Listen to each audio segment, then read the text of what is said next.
நிறைவாழ்வு AG சபை வழங்கும் morning மன்னாவிற்கு உங்களை அன்போடு வரவேற்கிறோம்.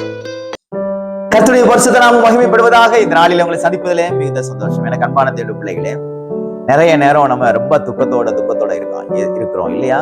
ஏதாவது கிடைச்சாதான் நம்ம 32 பல்லுமே தெரியும். சில பேருக்குலாம் பேக்கெட்ல பணம் இல்லைன்னா மூஞ்சிலே சுருங்கிரும் பாருங்க. ஆனா பர்ஸ் நிறைய பணம் இருக்குது, பேக்கெட் நிறைய பணம் இருக்குதுன்னா முகம் மலர்ச்சியா இருக்கும், எப்பவுமே ஹாப்பியா இருப்பாங்க. வீட்டுல எல்லாம் அவங்க நினைச்சதெல்லாம் நடந்துகிட்டு இருக்குன்னா அவங்கள கையில பிடிக்க முடியாது. சொல்லுவாங்க பாத்தீங்களா, இது மட்டும் உனக்கு கிடைக்கலன்னா இவன் காலு தரையில இருக்காது, அப்படி சந்தோஷமா இருப்பாங்க. ஆனா ஏதாவது ஒன்று கிடைக்கல அப்படின்னா அவங்கள போல துக்கமா இருக்க செத்தே போயிருவாங்க. அவங்கள பார்த்தா அப்படி ஆயிடுவாங்க. வேதம் அப்படி சொல்லலங்க. ரட்சிக்கப்பட்டு ஞானஸ்தானம் எடுத்த உங்களை கர்த்தர் எப்படி சொல்றா தெரியுமா? நான் வாசிக்கிறேன் பாருங்கள். ஆமென். ஆபகுக் எழுதின தீர்க்க தரிசன புஸ்தகம் 3ஆம் அதிகாரத்துல ஆண்டவர் அழகா சொல்லியிருக்கிறாரு. 18ஆம் வசனத்திலேயே முதல் பகுதி, நான் கர்த்தருக்குள் மகிழ்ச்சியாயிருப்பேன். என் மகிழ்ச்சி உலகத்துக்குரிய மகிழ்ச்சி கிடையாது, உலகத்துடைய பொருட்கள் கொடுக்கக்கூடிய மகிழ்ச்சி கிடையாது.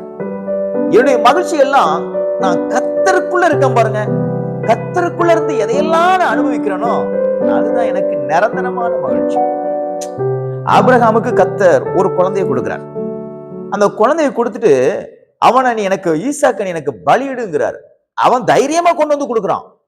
அப்போ அவன் மகிழ்ச்சி அந்த ஈசாக்குக்கு மேல இல்ல, ஈசாக்கை கொடுத்த தேவனுக்கு மேல இருந்துச்சு. எனக்கு அன்பான தேடு பிள்ளைகளே, எனக்கு அது நடக்கல இது நடக்கலன்னு சொல்லி உங்க மூஞ்ச தொங்க போட்டுட்டு சாப்பிடாம, சில கேஸ் குளிக்காம கூட, ட்ரெஸ்ஸ கூட மாத்தாம அப்படியே உட்கார்ந்துருக்கும். வேலைக்கு போறது கிடையாது, பிள்ளைகளை கவனிக்கிறது இல்ல, மனைவியை கவனிக்கிறது இல்ல, கணவனை கவனிக்கிறது இல்ல, வீட்டுல சோறு தூங்குறது இல்லை. ஏன்னா இவங்க ரொம்ப துக்கமா இருக்காங்களாம்.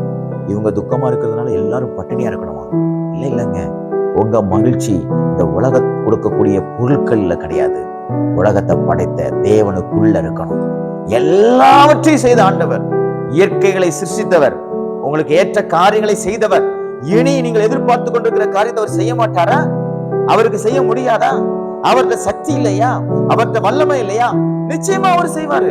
நம்ம ஏன் அதை யோசிக்கிறது இல்லை? ஏதாவது ஒண்ணு கிடைக்கலன்னா கூட நமக்குள்ள ரொம்ப துக்கம் வந்துடுது, நமக்குள்ள ரொம்ப டிப்ரெஷன் ஆயிரும்.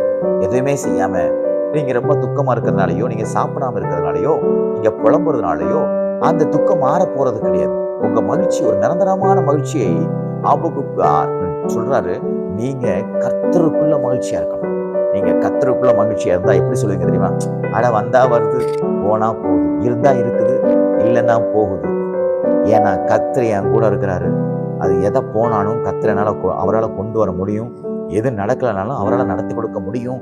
என்னுடைய மகிழ்ச்சியை இந்த பணமோ, என்னுடைய மகிழ்ச்சியை இந்த நல்ல விஷயமோ, என்னுடைய மகிழ்ச்சியை இந்த படிப்போ, என்னுடைய மகிழ்ச்சியை நல்ல மார்க்கோ, என்னுடைய மகிழ்ச்சியை இந்த வேலையோ எடுக்க முடியாது. என் மகிழ்ச்சி ரட்சிப்பின் மகிழ்ச்சி, அது நிரந்தரமா இருக்குது. இந்த காரியெல்லாம் வரும் போகும். ஆனா கர்த்தர் எனக்குள்ள கொடுத்திருக்கிற மகிழ்ச்சி அது நிரந்தரமான மகிழ்ச்சின்னு கர்த்தரை பிடிச்சுக்குவாங்க. நான் தெளிவா சொல்றேன், நான் கர்த்தருக்குள்ள மகிழ்ச்சியா இருக்கேன். எனக்கு என்ன கிடைக்காம போனாலும் அந்த மனப்பக்குவம் இன்னைக்கு வரட்டும். எதையும் குறிச்சு கவலைப்படாதீங்க, எதையும் குறிச்சு ரொம்ப யோசிக்காதீங்க. அப்படி ஆயிடுச்சு இப்படி ஆயிடுச்சு. கர்த்தர் எல்லாவற்றையும் மாற்றி கொடுக்க அவர் உண்மை உள்ளவராக இருக்கிறார். விசுவாசிக்கிறீங்களா? ஆண்டவருக்குள்ள மகிழ்ச்சியா இருந்து பாருங்க, கர்த்தருக்குள்ள மகிழ்ச்சியா இருந்து பாருங்க. ஜெபத்திலையும் உபவாசத்திலையும் தேவனை ஆராதிக்கிறதுலையும் பரிசுத்தத்திலையும் உண்மையா இருந்து பாருங்கள். அந்த மகிழ்ச்சி உங்களை விட்டு ஒரு நாளும் எடுபடாது. இன்னொன்னு சொல்லட்டுமா?